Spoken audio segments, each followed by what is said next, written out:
There we go. We are live. Good evening, ladies and gentlemen. It is July the 10th, 2020. Well, the time you guys are going to be watching this, but it is July 8th, 2020, and welcome to episode numero dos of the J Money Talks podcast. I am your host, Mr. Jason J. Money Johnson, and we have a lot of stuff to talk about this week. And let me say, what we got here? I think we got is UFC 251, I believe it is. Is it 251 or 252? Let me take a look at my handy dandy smartphone. Quality piece of technology, by the way. UFC 251, yes. You know, where we got practically 3 big title fights in that card. Of course, we got Petr Yan taking on the legend Jose Aldo for the vacant UFC Bantamweight Championship. Then we got Max Holloway taking on Alexander Volkanovski. It is a rematch for the UFC Featherweight Championship. And then in the main event, we got the UFC welterweight champion Kamaru Usman defending his title against Street Jesus, the baddest mother effer in the world, Jorge Masvidal. That is going to be a weekend card I am excited to see. I'm interested for this one. I am like, as soon as they announce this fight on card, if anyone does not know, the main event was going to be Kamaru Usman taking on Gilbert Burns in the main event.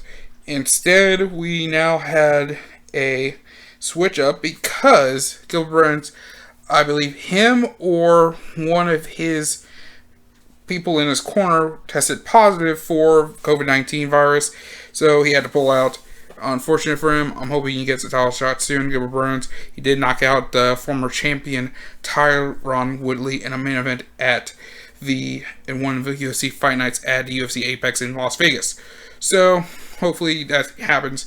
We're going to cover that. We're going to probably do some predictions. I'm going to probably do some predictions, give a little preview, give my thoughts about who I think is going to win this stuff.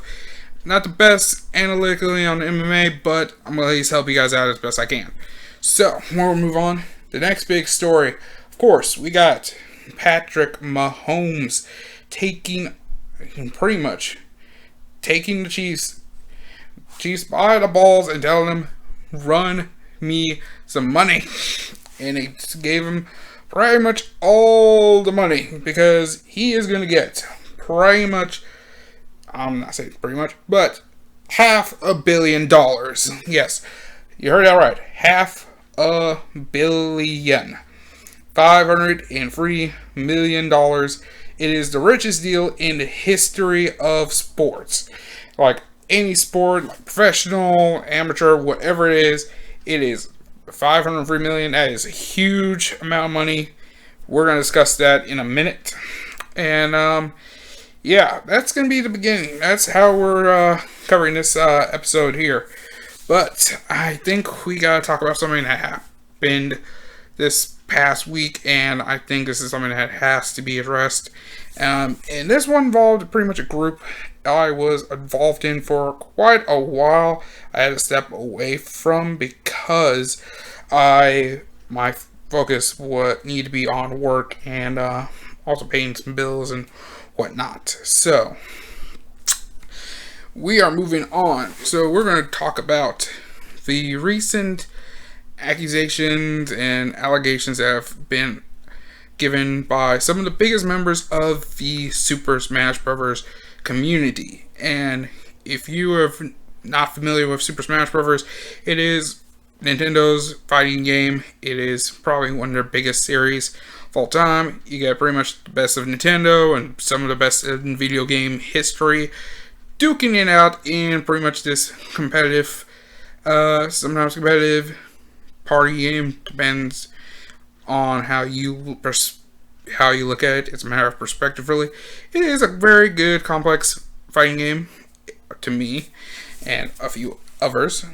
And yeah, this is a big one We recently had some allegations that came out before the first episode was recorded, and some more stuff that came out the day after recording. And this is a big situation going on.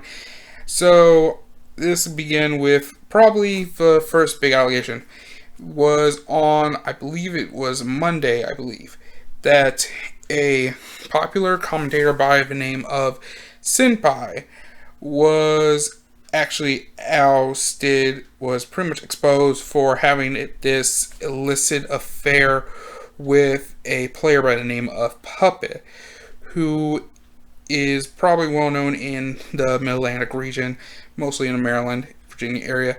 And yes, this was an illicit relationship, and this began when the young man was 14 years old. Now, the thing about Senpai was she was at the time 24.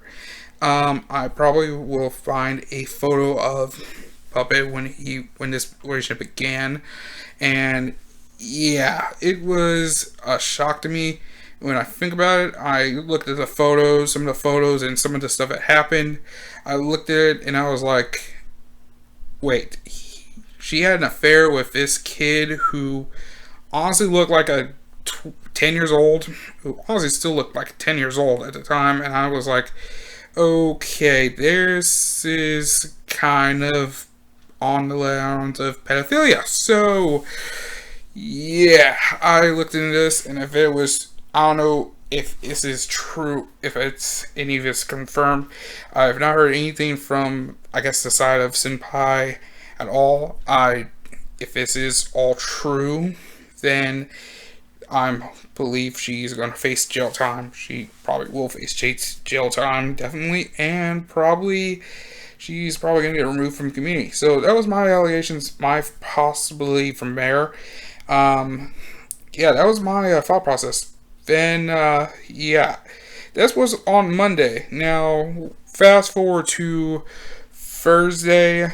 Now, Wednesday, there were some rumblings of some stuff that happened with Keitaro, a popular commentator, tournament organizer. He is well known in the Smash community in regards of the Super Smash Bros. Brawl and Project M scenes then. And he, yeah, there was some allegations of him having statutory rape, allegations of statutory rape.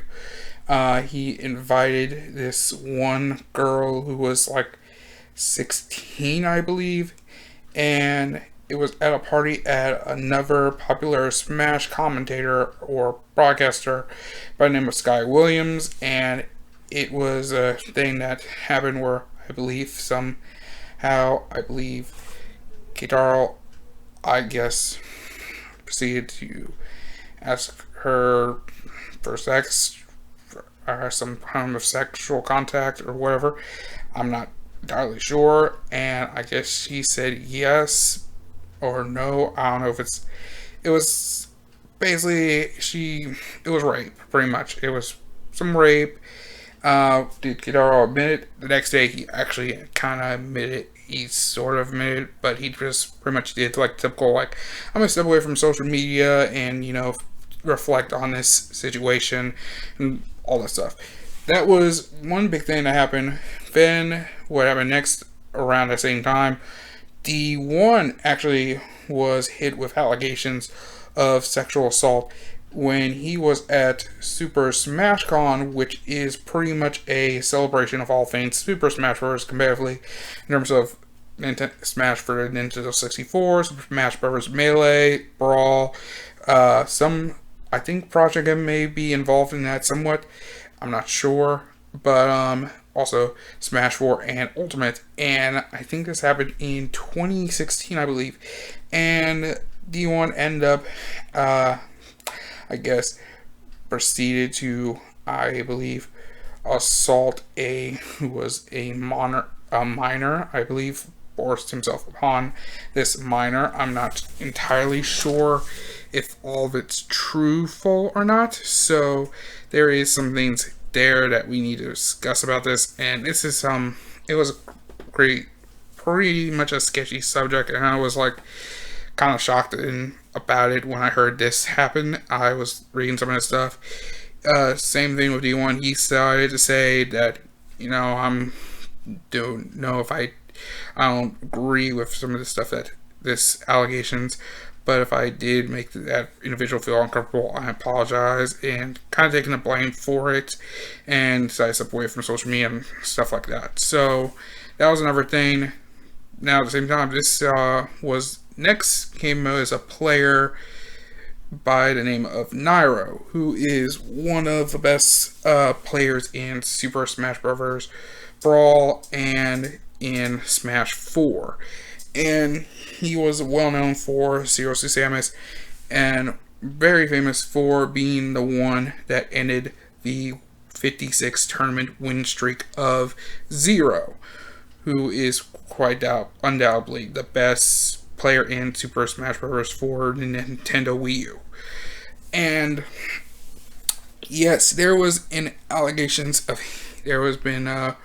rumors of him having this affair, this relationship with a young player by the name of Captain Zack, who I believe came into the scene, at the age of 14, and I think when Captain Zack started coming into tournaments on more of a national scene, like going to like the bigger tournaments in like California and like Evo and SmashCon, there was at first the relationship was more like a professional type of relationship involving him and Nairo, Nairo trying to teach him, tries to at least help him with his Smash, and then I guess that ended up leading into something sexual, because something sexual. This is something that Captain Zack pretty much didn't tell anybody.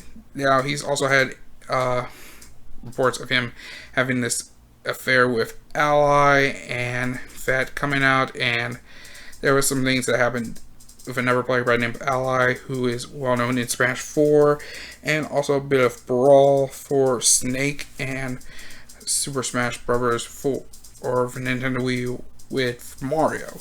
And he had some allegations. There was also some reports of relationship there, and it did not go well. So it was there were some things that happened, and this happened around, I believe, late 2018, early 2019. I'm not entirely sure when that stuff came out, but it was a big thing that came out, and Nairo ended up conducting in some sexual misconduct with young Captain Zack. Pretty much at the time was, I believe, 15, 16 when this relationship began. So I'm not entirely sure on the full details. I kind of need to look back into some of the details. So all this is true, but if you follow like Twitter and stuff, there is a lot of stuff that explains everything. There's various split longers and various statements made, and it is a big thing that happened involving the community. And Nairo was a big name in the community. He was I believe he was one of the first people I've seen in a competitive scene when I was starting to come in to the competitive scene, starting to look at let me learn like characters or something like that, like figure out how to play this character effectively, or how what I do in this matchup or whatever. And that was a big shock to me. Plus, what was interesting is me and him pretty much birthdays are like a day apart, so it's quite interesting that someone like around my age was pretty much doing something like this. Now that I look at Nairo and like a lot of fans did, not entirely, but I was in a state of shock, because this is a big pivotal member of the community that decided to do this heinous crime. So I don't know how to feel about this. So at that point, it was a big bombshell that hit the entire Super Smash Bros. Community, and a lot of people feel betrayed and hurt, because these are like the three people that I mentioned here are probably huge figureheads in the community. Especially one big one is D1, who is a well-known Super Smash Bros. Commentator, especially for his well-known destruction, and his that is like his big catchphrase and like a few other things. And he's known for iconic Smash moments, especially great like casting calls. Like it is a big loss to community, and pretty much he's known for pretty much a vast majority of competitive Smash history, and that's a big for him to do something like this is a huge shock. It's a huge shock to me, and like I believe a few others. I think, well, not few, but many members of the community feel shocked and appalled by it. Now, what do I think will happen now? It will go forward. Now, GG, which is a big group that organizes tournaments, and mostly in the California region, have made some,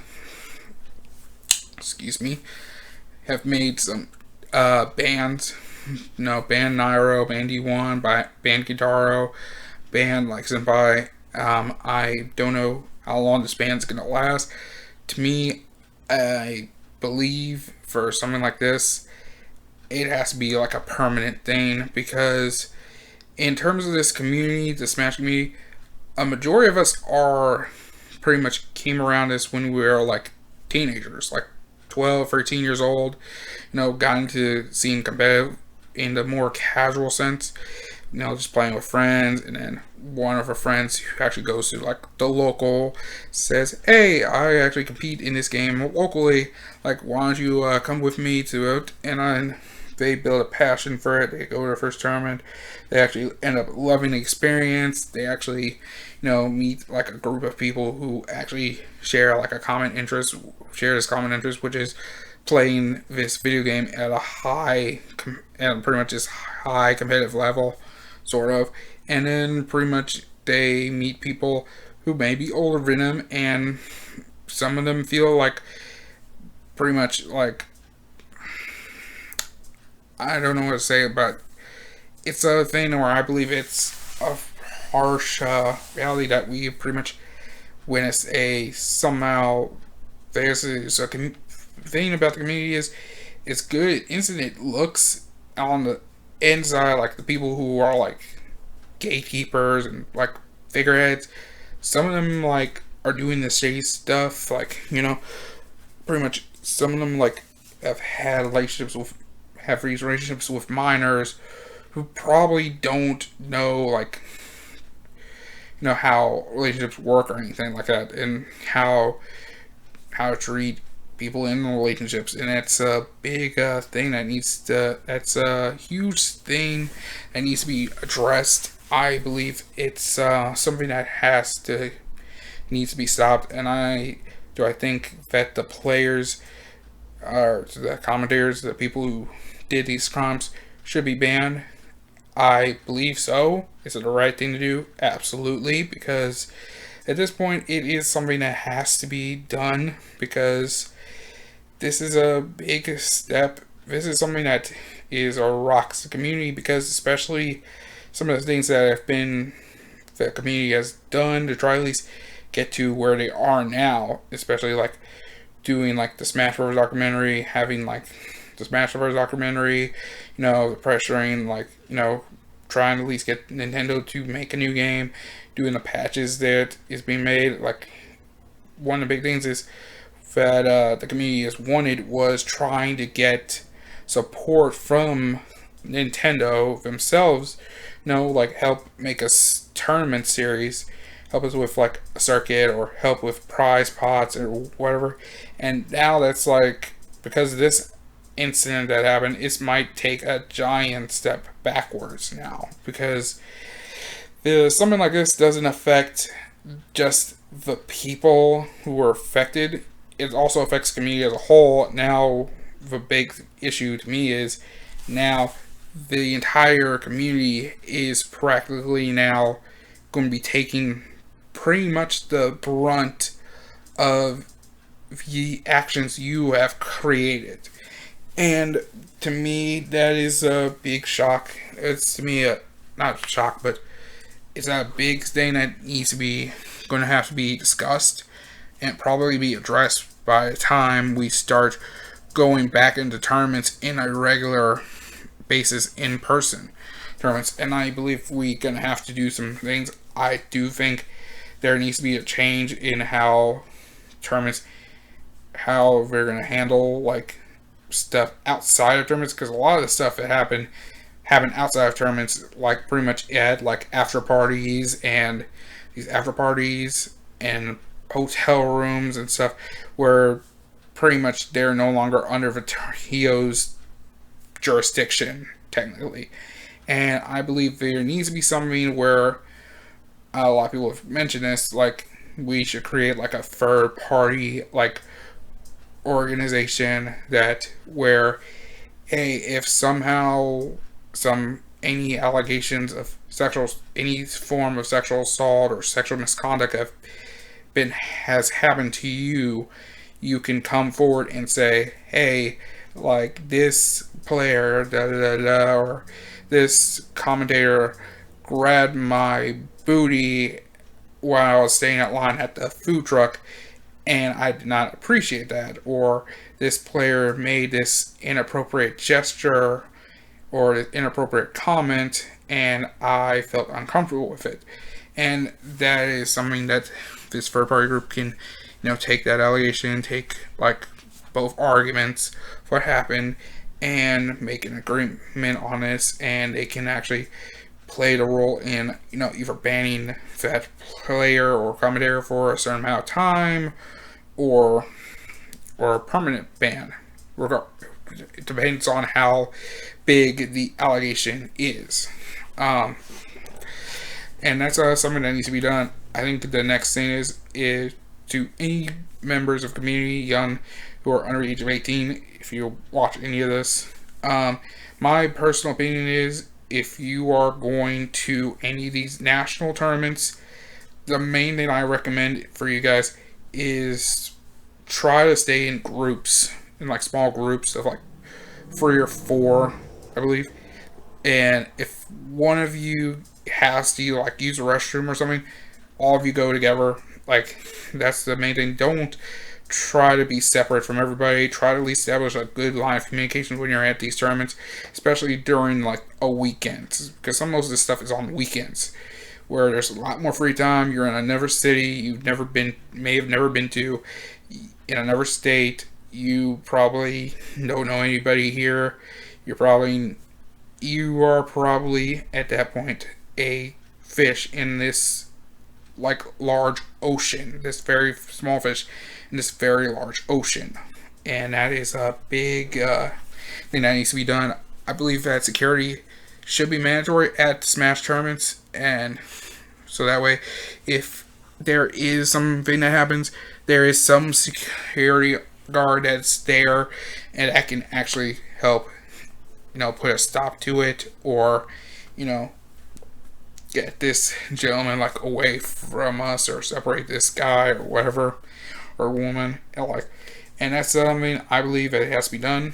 But yeah, there's a lot of big figureheads that have been hit by this in the Smash community, and it's not just that, the people I mentioned now. Just recently, Zero, the person I mentioned earlier, when I was referring to Nairo, Zero, who is pretty much the best player in the world, at the time he stepped away from the game for like pretty much like the mental health stuff, and does now mostly content creation. And one of the things is, when he was young, he's been hit with like allegations, small, and it snowballed after a couple of days. And it was mainly the allegation was that when he was younger, when he was living with the aforementioned Sky Williams house with Kitaro and D1 and the I believe Mewtwo King, I'm not sure, and he showed pretty much these inappropriate photos to one female member of the Smash community that ended up snowballing. At first, he may have admitted to him doing something, and then later fully coming out of it in this like series of twit-longers. And to me, that is another big blow to the entire community of Smash, and it is a yeah, there's a lot of things in Smash community I think that needs to be addressed, and I think has to be taken care of immediately. And this doesn't just affect Smash entirely. This is also something that affects the entire fighting game community, or FGC, if you will, because on the same day the Smash Brothers stuff came out on Thursday, the same day, the former CEO of Evo, Mr. Joey Cellular, also known as Mr. Wizard, was exposed for having these inappropriate incidents with minors, like pretty much telling them, like, show them naked in their underwear, themselves just in their underwear, and a few other things. And yeah, that happened. Years end up becoming this crazy firestorm where players decided to drop out of the tournaments and exhibitions. Commentators decided to drop out because of the allegations. It got to a point where teams and pretty much developers of fighting games like Street Fighter for Capcom for Street Fighter, they pulled out. NetherRealm for Mortal Kombat 11 pulled out.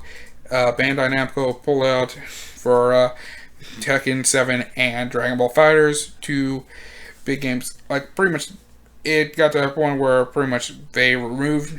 Now, luckily enough, Evo has removed Joey Cellular, and because of that, they actually now they had to cancel the Evo online tournament, which was supposed to begin earlier this past weekend, and sadly it is no longer there anymore. It's not happening. I do not know. So this affects a lot of things.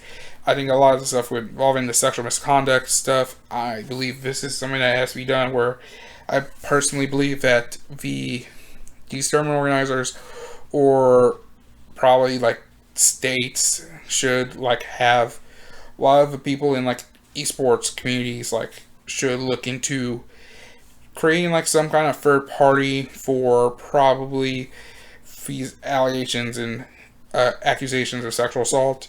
They should have like security be mandatory at events, and especially even at after parties, even after parties, and a lot of things. And they also should I don't know, this is a big thing that needs to be changed up, and hopefully this might end. Hopefully this there's gonna be more accusations that are probably gonna come into light, and I hope any victims who, if you are for listening to this, you guys have my full support. You guys do what you know, whoever needs to be, I guess, weeded out of the community, weed them out.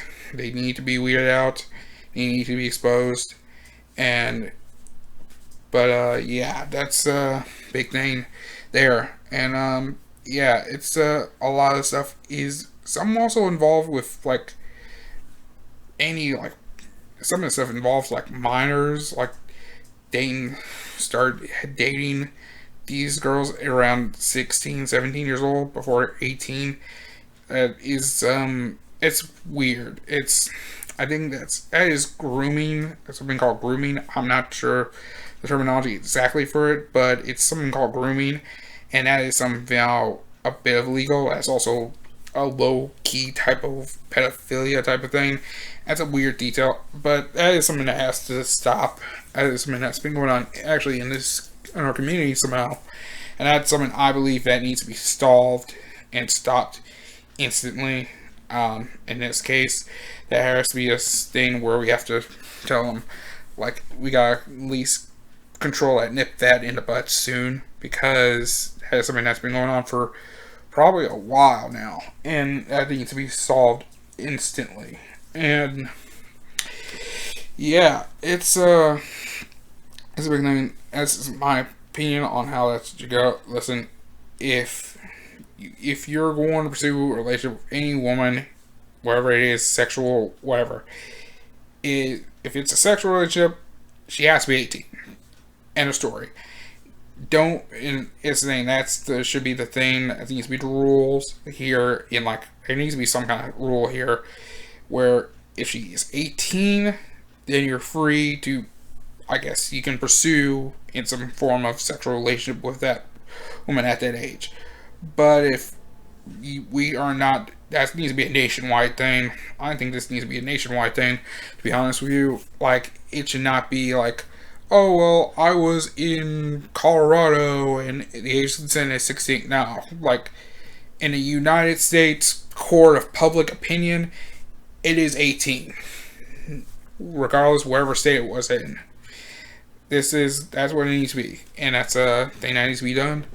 And, yeah. Hopefully when this gets solved,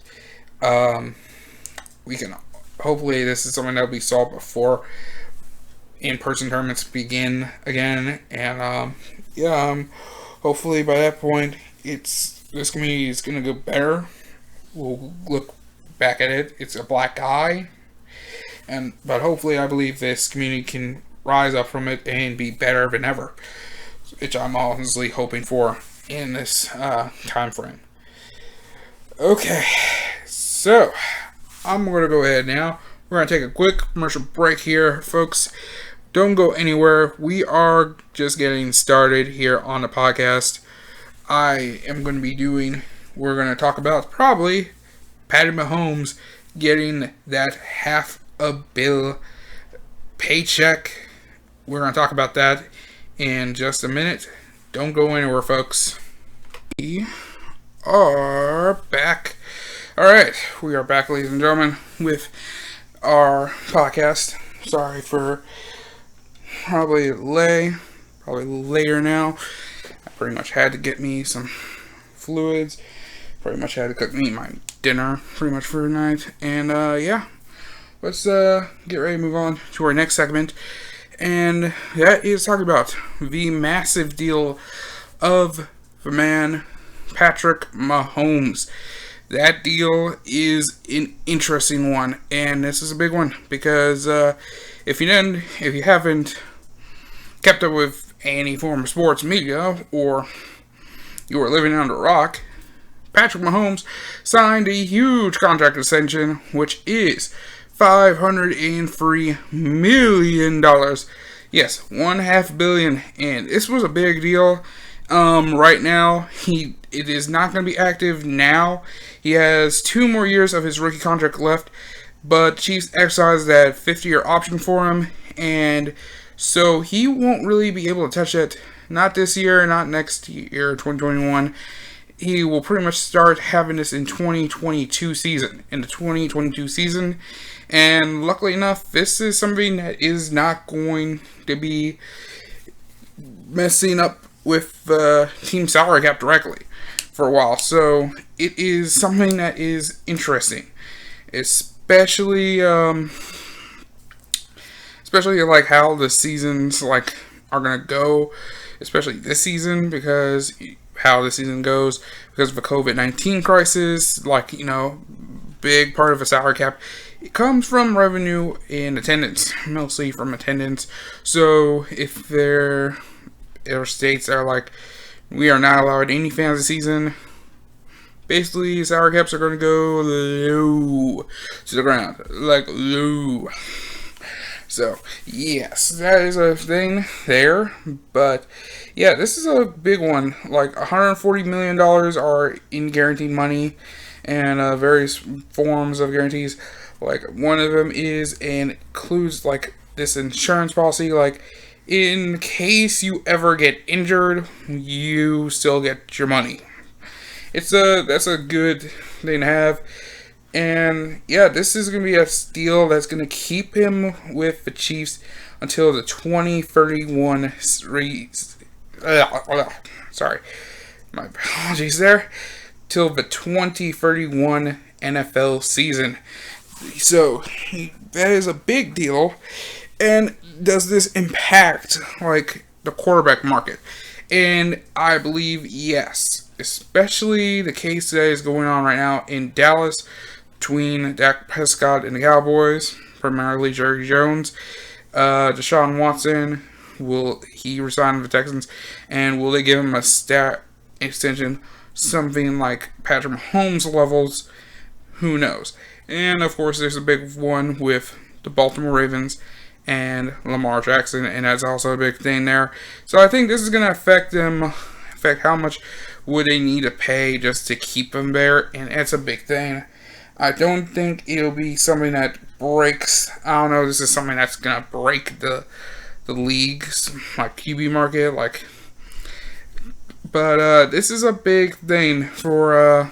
But for Patrick Mahomes, he's got a good amount of money coming his way. That's a big amount, like $50.3 million guaranteed. Somehow the dude's amount makes like $1.60 a second by the time that hits. It's $1.60 a second. That's a crazy thing. Stat I heard was 60 a second, like $69 a minute, and like it was something that ESPN did, and I'm like, whoo, buddy. All I gotta say is this: if he actually has a girlfriend, and all I can say is to Patrick Mahomes, before you decide to put a ring on that, you gotta get that prenup, buddy. Get the prenup, because the last thing we want to hear happen to you, like 6-7 years down the road, you end up getting divorced from this chick and she gets all your money. You do not need to know how. So what I'm saying is this: wrap it up before you tap it up, and before you propose with The Rock, make sure she gets the paper. She signs the paper. And if she don't, you gotta get the scissors and cut that bitch off and send her home to the streets. She belonged to the streets. So, yeah, that's a big thing for Patrick Mahomes. That is a big thing. Now, and we're gonna continue with football in terms of the NFL. One of the big things is the Baltimore Ravens decided this season, for season ticket holders, they are going to defer the season tickets for the 2020 season to 2021. And what they're going to do is, if fans are allowed in the building, in the stadiums, they're only going to allow 14,000. Now, for me, I am someone who is okay with the fact that it's going to happen. As much as I want to go to games more, one big game, home game in particular I want to go to is Ravens versus Chiefs on Monday Night Football. And if that is going to be an expensive one, then I will probably just go ahead and just, at least go be in Baltimore. I mean, I'll still go to Baltimore, but I'll probably just, stick around the tailgates and hang around at least the area, because at least I had a lot of fun when I was actually by like that little crowd thing, and it was actually entertaining, actually. And yeah, that's a big thing I'll probably stay away from. So yeah, that's gonna be a big thing. I guess we'll keep on with football. Another topic in football is, of course, the Washington Redskins. Their name. This is something that has been going on like crazy. They are now looking into changing the nickname, which is Washington Redskins. They're planning on changing it because it is considered offensive to Native Americans. It's been something that's been talked about for years, but hasn't had any headway of making any change, because Dan Snyder pretty much says it's nothing racist about the team's name. It's actually a good homage to them, and honestly, it isn't. Turns out, fun fact, if you ever wonder what exactly the term Redskin is, it is when white colonizers cut off the heads, like the scalps of Native Americans, and of course it were like quite bloody and whatnot, and right because of the blood. So that's where the term Redskins come from.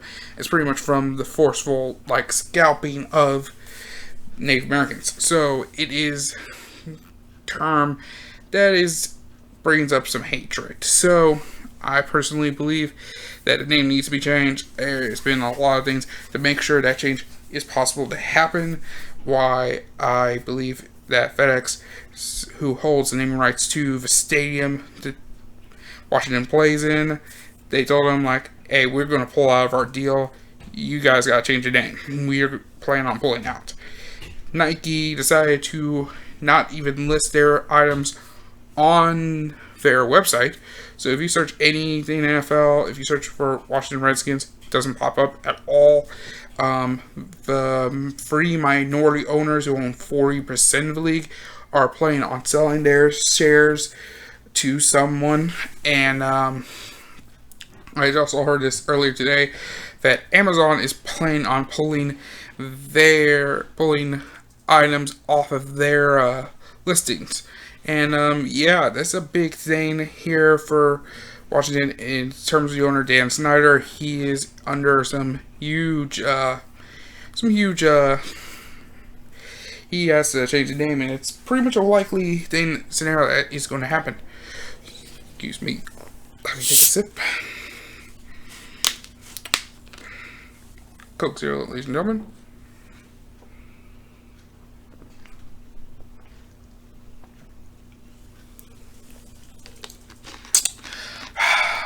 Okay. Well, Coke Zero. Alright. Moving on. My apologies there.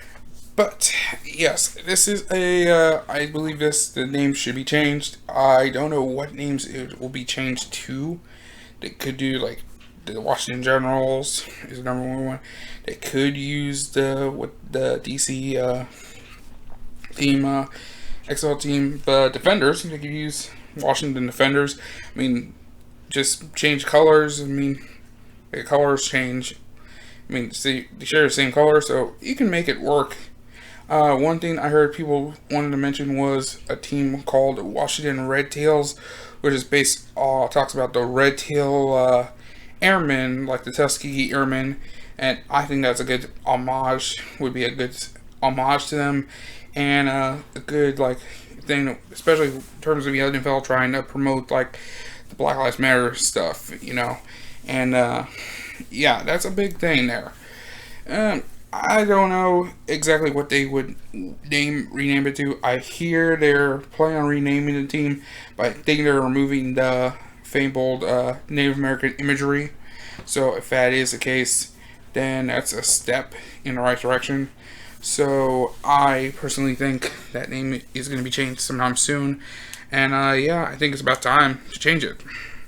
Okay, let's see what we go to next.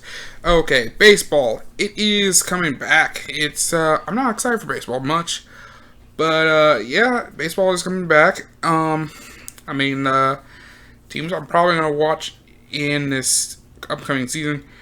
I don't watch a lot of baseball much, but I think since baseball is a sport that's coming back and it's starting to be going to be watched a lot alongside of NBA, probably going to try at least probably see the Orioles, see what they do, because they pretty much tanked the hell, and I might watch the Reds because I hear they are pretty stacked this year, and I kind of want to watch them because I have seen a Bats game, and they got some hitters. they got some guys who can hit the deep bombs, okay? So I believe this Reds team is going to be a stacked team this year. So I might see what the hype's about there. So, yeah, that's going to be a big thing. That's a big thing of baseball. Baseball's coming back. They released a schedule like late last week, or on Monday, I believe. And yeah, it's gonna be 60 games. The universal designated hitter position, which I think is good. It's also expanded playoff, I believe, this year. And yeah, it seems exciting. I think it sounds exciting, pretty much exciting to me. So,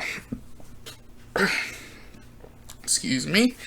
Alright, we're going to go into the NBA. NBA, the first few teams have arrived to Orlando. There has been, yeah, one of the things that they've shown recently was some of the, like, meals that the league has been providing them in the little bubble in Orlando. And I'm like, is that really what they're eating? Because I'm like, this is like something I would have if I am like trying to like go into like a very severe diet or something, like some hardcore cutting stuff. So this is like a interesting one. Yeah, that was something I saw. The NBA is allowing Black Lives Matter like messages beyond the players' jerseys instead of their last names. And yeah, I believe there's names that are being written opting out. Big names like Victor Oladipo, Kyrie Irving is opted out of it. Victor Oladipo opting out is quite interesting because he's actually with the team, but he is deciding not to play. So, what exactly is the end game here? I don't get it. So, yeah, I don't get that idea whatsoever, but it's something I believe it's an interesting thing. I believe it's for the season, it seems interesting. I'm probably going to look into probably my Spurs, my San Antonio Spurs. They're in the running, they're in the seeding. Do I think they're going to get it? Probably not, but hey, watch the last 8 games, see how this goes, and hopefully, maybe if they get it, hey, that's good to know.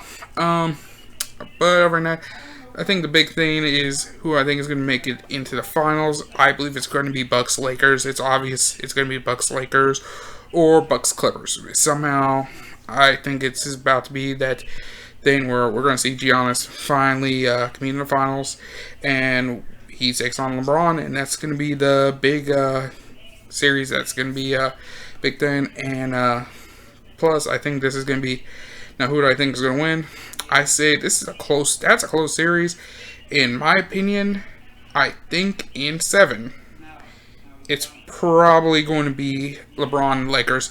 I believe this is this season they are pretty much have done this. Probably was a big thing this season, and this was a big thing this season, and I think they're riding off huge momentum. I think kind of off the death of Kobe Bryant, and no offense, but yeah, I think they're riding off a train of momentum, and it's like the emotional thrill ride there, and I think they're going to at least win that finals for Kobe. You know, that's gonna be the big goal, is win the title for Kobe.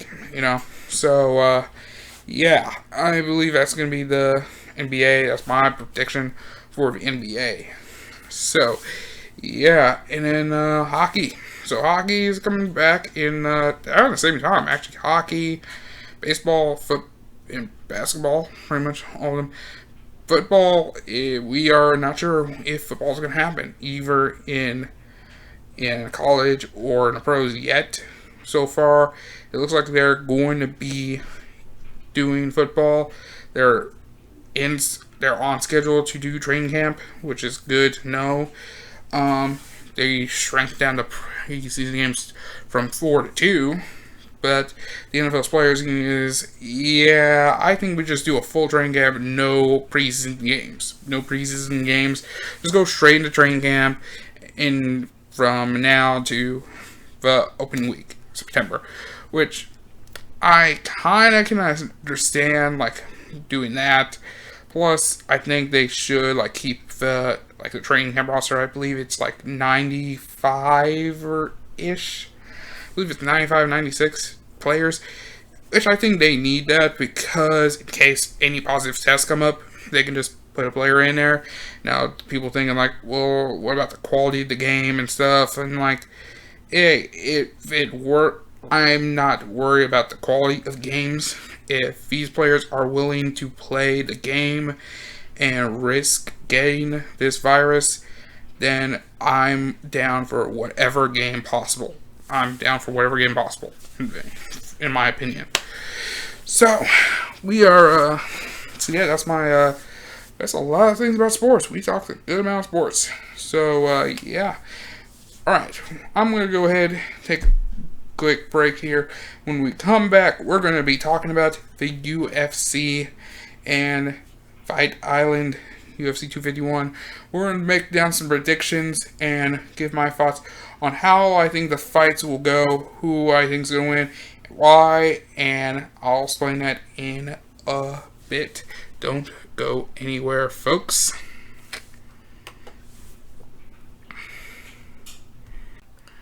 Okay, and we are back, ladies and gentlemen, with probably the next phase of the J Money Talks podcast. And this one is pretty much, we're going to go through the entire card of the UFC 251 between Kamaru Usman and Jorge Masvidal. And this is a big one. This is the first fight that's going to be happening at Fight Island. And this one is a big one. So we're starting off, we're going to go into the prelims first, which starts 6 p.m. on ESPN and on ESPN Plus. And the first fight we got is between Martin Day versus Davy Grant. Martin Day, he has a professional record of 8 wins, 3 losses. He's going to be standing at 5 feet 10 inches tall. He's going to hopefully weighs in at 135 pounds. He has a 73-inch reach advantage. He fights orthodox. So one of the things is big thing about him is he actually his significant strikes total is per minute is amount of significant strikes per minute is 5.6 and 49% accuracy. Averages like a takedown, a fight, and it looks like he first time he goes for a takedown, it works for him, and he actually has gonna win by submission. His opponent, Davy Grant, he is 5 feet 8 inches tall, weighing 135. Probably weighing for 135. 6'9" reach advantage, orthodox as well. He doesn't throw as many significant strikes, but he is quite accurate, 52%. So, but he actually does have an average of 2.6 takedowns per minute, and 47% of them work on the ground. So it looks like this is going to be someone who does a good amount of stuff in the ground game. So this is going to be probably a wrestling match. The way I see it right now is Martin Day is a slight favorite at minus 165. This is going to be an interesting fight. I think it is something that's going to go probably a distance. But I think the person who's going to win is probably Grant. He's probably going to find a way of getting more takedowns. But big thing is going to be the case of control on that ground. So I think that Grant could have the ability to take him down and probably have more control on it. So I believe that fight is going to be going to David Grant for there. Alright, the next match is in the women's bantamweight division between Carol Rosa and Vanessa Melo. Two Brazilian fighters. Both of them stand at 5 feet 5 inches tall. Rosa has the slight reach advantage of 67 inches. Barry Melo 65 inches. Both are based on orthodox stance, pretty much. But the big one is, the big stat here is both of them don't go for takedowns. This is actually a pure stand-up striking event. Pure stand-up. The big one here is going to be the case with Rosa has her significant strike per minute, amount of signature strikes per minute is a huge one at 11.4, 48.7% accuracy. And that is a huge stat there. So this is a fight that she can probably turn the lights out. She could turn the lights out. And then the next thing with compared to Melo's 3.6 signature strikes per minute, and the accuracy of 28.8. So I think with looks of this, I say it's going. I think Rose is going to win this one, and I wouldn't be surprised if it ends via knockout. That is a big thing there. There is a danger factor there. It is quite an interesting stat there. So I give it to Carosa, who will take the win. And the flyweight division, and this one is a big, and that is a good name to hear when you think about it. The flyweight division is wide open now that the champion Triple C Henry Cejudo retired from the competition, and now we gotta figure out who's going to be coming up in the flyweight division to claim that crown. So we have a big match between, believe it is, I might mess up his name here, Rolian Pavia versus Saga Sumagolov. I probably butchered that name. I understand. Now, there's not much information involving Sumagolov, who currently is coming in a 13-free record. 13-free record. I'm guessing this is his first. This is him making his UFC debut. If it is, then he stands 5'4", 5'4". He has a 65-inch reach advantage. He uses a switch stance, so he can switch between southpaw and orthodox. So that is a big factor. There's anything about his significant strike total, takedown average, submissions. Doesn't show anything there. His opponent, Pavia, has a 19-free record. Stands at 5'8", 69-inch reach. Orthodox stance, significant strike total is 4.81, and takedown average is 0.35. So this is going to be an interesting one. I kind of don't know how to call this one because you don't know much about Sumagolov, and probably you know more. But I think in this case, I say Sumagolov might take it. I'm going to give it with Sumagolov for the win, just for that case. Now we go into the heavyweight division. Two big boys. We got Marcin Tybura versus Maxim Grishin. And in the heavyweight division, both men stand at 6'3". Tybura weight coming in, it believes he is 246 pounds, 78-inch reach advantage, orthodox stance. There is not much information on Grisham I can make here, so this is interesting. And so this is an interesting thing here. It looks like there is a chance Tybura is a good favorite for this one. I kind of go with Tybura. It looks like he is quite accurate in terms of signature strikes, 50.4%, and 50% accurate on takedowns. That is pretty good. Also has an average submission, so he can probably also do well in submissions. So this might be an interesting fight there. So I'm gonna give Tybura the win there. Next, we got Leonardo Santos versus a Roman Bokatov, who is, I believe, is probably making his UFC debut because there's no information involving his height and weight. Height and weight here, he is standing 5'8" tall, undefeated professional record of 10 wins, no losses. Orthodox stance. His opponent,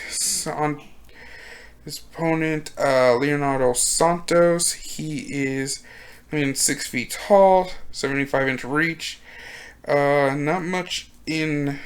This is an interesting fight to call here, but I say I might give that to Bokatov just because we don't know much, because you don't know how these fighters go coming in, so there's not much information. So they might have better experience in terms of like the ground game, better into this. So I'm gonna go with the unknown here. Just play it safe for me. Next fight we have okay, Makwan Amirkhani versus Danny Henry in the featherweight division. And so Amirkhani comes in 5 feet 10 inches tall, 72-inch reach. He fights in a southpaw stance, which is actually the first one we are seeing tonight here on this fight card. And yeah, this is an interesting one. Not much into striking, but he is an expert wrestler. He averages at least 3.3 takedowns a fight, 34% accurate, and he also has some experience with submissions. His opponent, Danny Henry, comes in 6 feet tall, 73-inch reach advantage, orthodox stance, but his striking is pretty good. 5.8 signature strikes per minute, and actually a 53.2%. So he can actually hit hard. So he actually does hit, and can outpoint you possibly. His takedown average is a 0.89, 33% accuracy, but his submission average is he has averaged 2.66 submissions. So at least in terms of submission attempts, this could be a good ground game, but I think the better wrestler is probably going to win in this. I'm going to go with Amirkhani for the win there. So next we have in the welterweight division is Alicio Selecki dos Santos versus Muslim Salikov. I believe I'm saying this right. If anyone thinks I'm butchering names, my apologies. I'm not that good at the accuracy of these names. Here. For Dos Santos, we have he's coming in both fighters 5 feet 11 inches tall. Dos Santos coming in with a free entry advantage. Both fight in orthodox stance. The big one here is that Dos Santos throws is made 4.17 significant strikes per minute, and actually 39.9 for his opponent. Is significant strikes per minute is 2.92 with a 47 close to a 47% accuracy. So it doesn't look, but it looks like and between the two of them, Salikov actually doubles in terms of takedown average and accuracy with 1.2 takedowns and 42% accuracy. Nothing doesn't look like he goes for submissions. He goes for works in the ground game. Dos Santos has a 0.52 submission average, so there's a possibility he can probably make work a submission or two, maybe. So we don't know. So that for that one, I think I might go to Dos Santos just because of the volume. Now, I do think I'm gonna go with Dos Santos. Looks like that is the possibility of him having the reach advantage could help him out, especially he can use the if those strikes work, he can use that ability to like of course point him in that fight. So if they keep it standing. So next we are going with for our feature bout of the evening. We have Volkan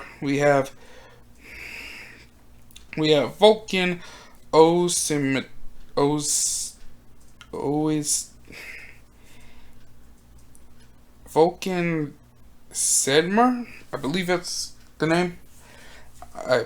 I'm off versus Jiri Prochazka. I am so sorry to any Russians, any Russian viewers and people of in Europe. Please, my apologies for butchering your guys' names. My sincere apologies. So we have it looks like the Proshaka is coming in with him. It's in here with a 25 free and 1 record, but there's no information about his reach, his strike totals, his takedown average. This is an interesting fight here. So this is someone who's probably coming in from probably competing in the small professional leagues and is now making his debut in the UFC. Setmer coming in 6'2", 75-inch reach. Proshaka is the taller one with a 6'4" height. But the big one is going to be the case of Setmer. It is his significant strikes per minute is 4.88. Now, Setmer is, I believe, a small favorite, and I think this is going to be an interesting one. I think it's an interesting one because we don't know much about Proshaka. So for me, I think I'm going to go with Setmer for that win there. So now we move on to the main card, and this is the big one. Main card on pay-per-view, and so we start with Amanda Ribas taking on Paige VanZant in the women's flyweight division. Ribas coming in with a 9-1 record, and VanZant coming in with an 8-4 record, and both Ribas coming in 5'3", 66-inch reach advantage. VanZant coming in 5'4", with a 65-inch reach. And yes, this is a big one in terms of striking. This is going to be an interesting one involving possibly striking, because we got two women that are coming in. Ribas with a 4.8 signature strikes per minute and with a 44.3% accuracy. VanZant coming in 3.0 with a 52% striking accuracy. Both women are interested in the takedowns. Ribas has an advantage there with 2.02 takedowns with a 50% accuracy, and in terms of submissions, 1.61 submissions average. So there is a possibility that someone, basically the main thing is someone could tap out, because this could go to the ground, and there is a possibility of standing up. So this is going to be an interesting one. But I think for this one, I'm probably going to go with VanZant for that win. He is going to take that. He is going to take that. So that's my opinion. Alright, in the women's strawweight division, we have Jessica Andrade taking on Rose Namajunas. And this is a huge fight. Namajunas coming in with a 9-4 record. Andrade coming in with a 20-7 record. Andrade coming in 5'1" with a 62-inch reach advantage. Namajunas is a taller one, coming in at 5'5" with a 65-inch reach advantage. And the big one in here is that these two women are probably about a little bit more even in terms of the takedown game in terms of takedown game and in terms of grappling. So, but in terms of striking, it is a huge thing it's bigger for Jessica Andrade, who comes in with 6.5 signature strikes per minute, with a 51% accuracy, and but with Namajunas having the reach advantage, she can probably outpoint. So it means, but she is known to knock people out, because she did win against, I believe we are talking about quite possibly knocking out Joanna Jędrzejczyk, and probably in the first couple minutes, and that is she has a puncher's chance. So, and people going for her as a favorite in this one. I agree there. I think Rose Namajunas can win this one. She has probably a puncher's chance in this one. Alright, moving on here. So, we go on into one of the free title fights that are in this card tonight, and that's Saturday night.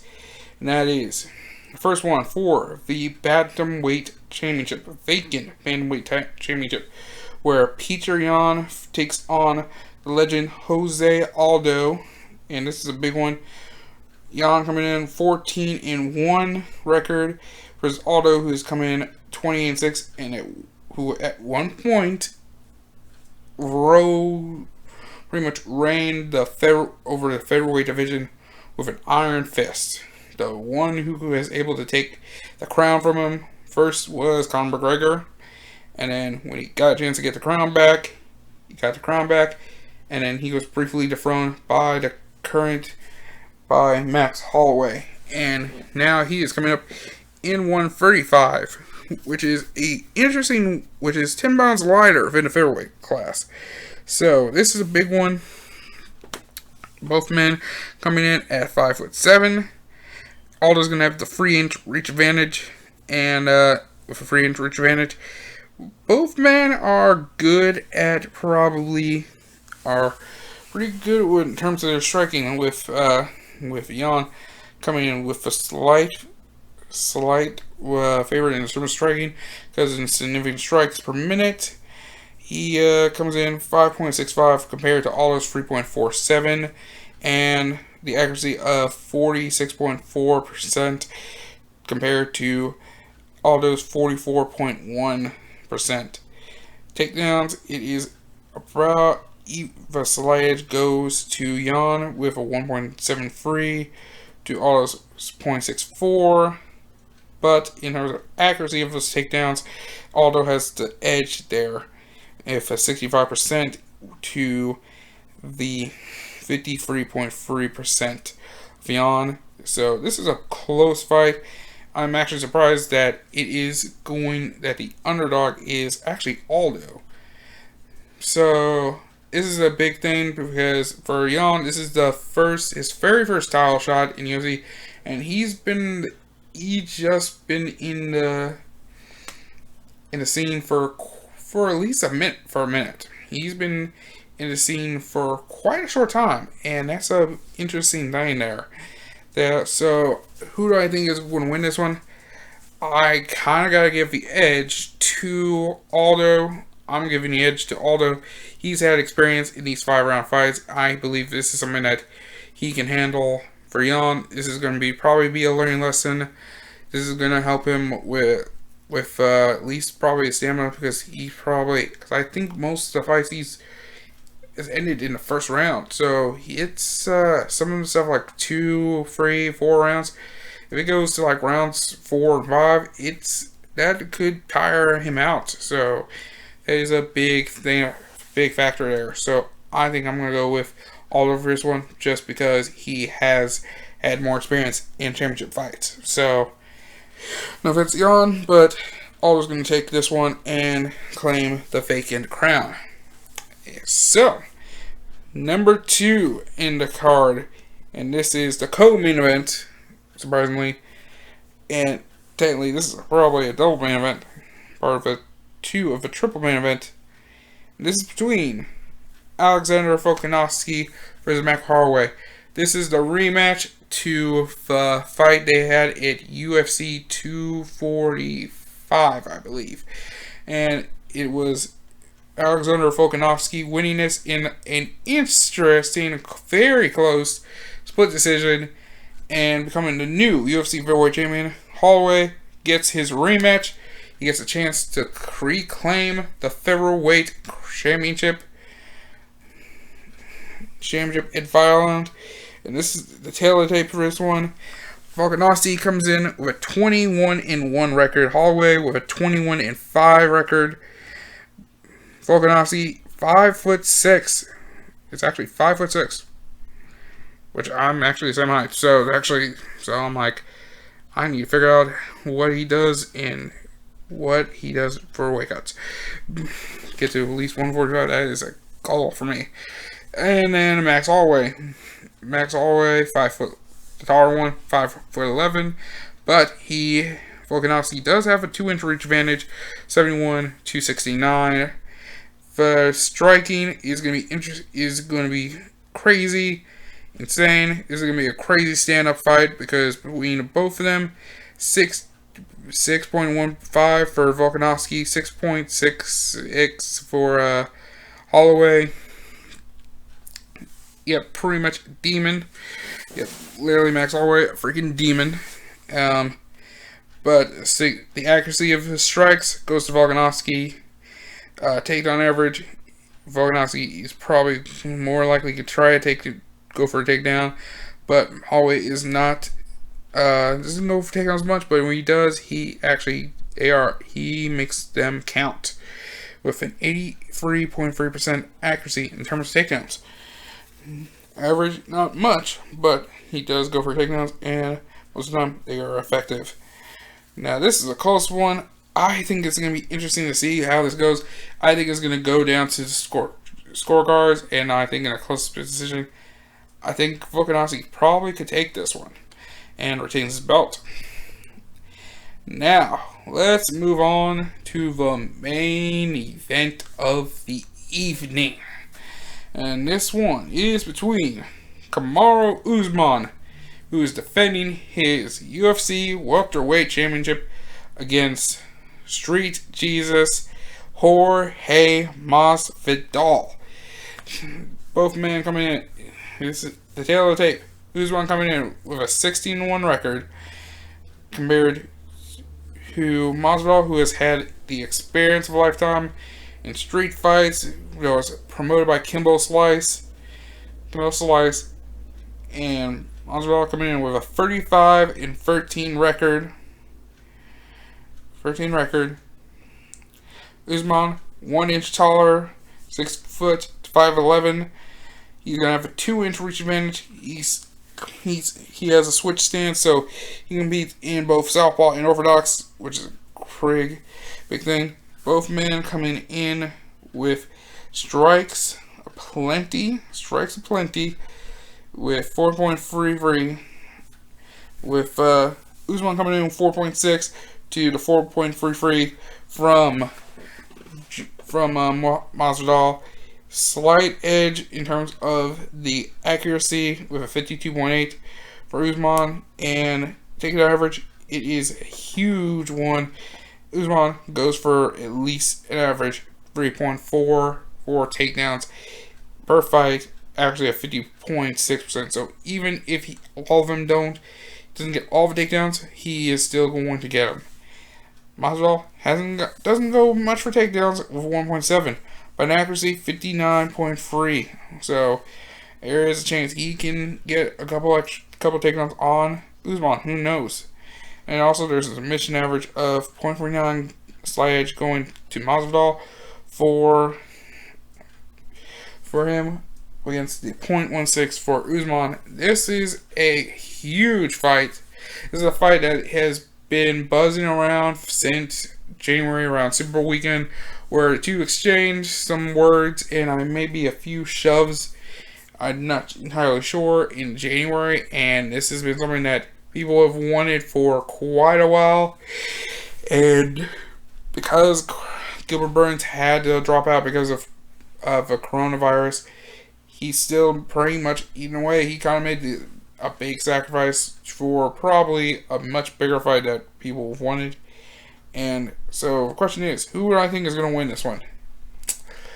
I want to say Usman, but I feel like Masvidal has got that crazy, is probably someone who is quite zany, and I think for someone who probably prepared for Gilbert Burns, who also throws hands like Masvidal, I don't know how well it would this affect Usman, because now you strategize for an opponent for pretty much your entire camp, and now like the fight week comes up and he drops out.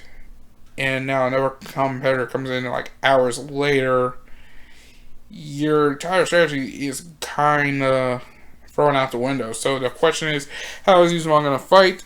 I think it's going to be a close fight, but I think Masvidal is probably has this level of insanity in him to where I think he's going to get the win at the end of it all. So I'm pretty much going for Jorge Masvidal. So yeah, that is going to be who I think will win in that fight. And I think it's going to be a huge card. It's a huge card, ladies and gentlemen. It is exciting. I'm ready for this card. It is on ESPN Plus on pay-per-view. I'm pretty much paying for it. I already know it. And I'm going to enjoy watching this. Enjoy my last weekend before I have to go back to work. Am I still going to keep the streams, keep this going? Absolutely. I'm going to find some time. If I have to cancel any last minute business, then I guess I got to. So, yeah. This is a podcast that's going on, y'all. Anyways, thank you guys very much for watching this episode. That is, thank you guys very much for watching the very first episode last week. I greatly appreciate it, especially for someone who's starting on this podcast. At least like this today, like it out, like the videos, share this with your friends. Most importantly, subscribe to the channel. At least help, leave comments down, like if you've got any questions or you want me to talk about a certain topic from like in this next episode or something like that, like a suggestion of some kind. I do know this, in about 3 more weeks, I'm gonna do a Q&A type of stream where you guys ask me pretty much any question, and I'll let you guys know when it's about to happen. I'll let you guys know when that's about to happen. There'll probably be a hashtag of like JMoneyAMA or hashtag JMoneyAMA or something like that. I'll let you guys know in pretty soon. I'll probably say next week I'm gonna mention it, and then probably the following week I'll probably leave you guys a know, put the AMA out there, and I'll take whatever questions I ask, and if there's any I do not like, I will 100% not answer it, because 1, some of the stuff is going on YouTube, and 2, I don't know how SoundCloud is going to act when some random person asks me some crazy shits, like I don't want to answer that, and I don't want this to be going down before the party even began. So yeah, let's not do that. So thank you guys very much for watching. We'll be back next week, and we're gonna be talking some more stuff. Hopefully you guys enjoy this. Thank you guys. Peace, love. I appreciate y'all. I am J Money, and I will see you all next time. Peace.